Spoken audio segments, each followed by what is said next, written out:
Ils n'ont pas dit leur dernier mot. Les militants d'Europe Écologie Les Verts interpellent les politiques sur le nucléaire. Pour le 26e anniversaire de la catastrophe de Tchernobyl et un an après Fukushima, 70 personnes ont répondu à l'appel. Les militants estiment que la question du nucléaire a disparu de la campagne présidentielle. Khaled Gaïdji, du collectif Saint-Quentin en Yvelines, regrette que les politiques ne soient pas conscients des dangers du nucléaire.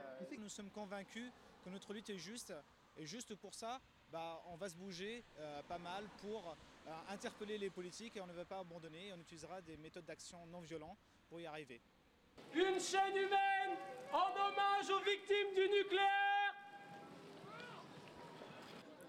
Une chaîne humaine symbolique en hommage aux victimes de Tchernobyl et de Fukushima.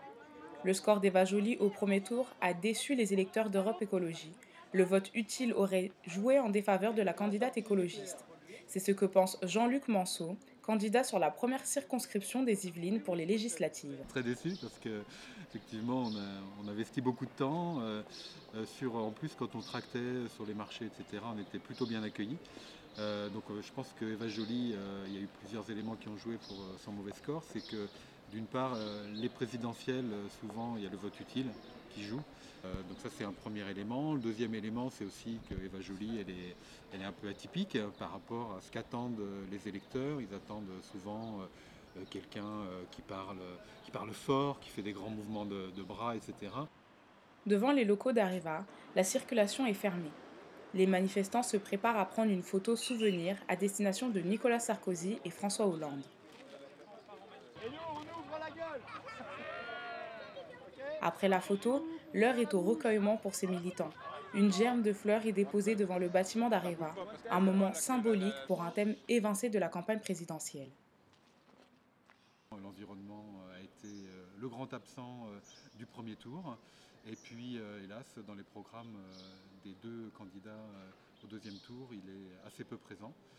Malgré tout, nous, en tant qu'écologistes, membres d'Europe Écologie Les Verts, nous sommes déterminés, nous voterons et nous appelons à voter pour François Hollande. Son programme intègre plus d'éléments environnementaux, des éléments de l'écologie politique que Nicolas Sarkozy, bien évidemment. Et on a beaucoup plus d'espoir de faire changer les choses avec François Hollande qu'avec Nicolas Sarkozy. S'il est élu, Nicolas Sarkozy ne fermera pas les centrales nucléaires. Reste à savoir si François Hollande respectera l'accord conclu avec Europe Écologie Les Verts, qui prévoit la fermeture de 24 centrales d'ici 2017.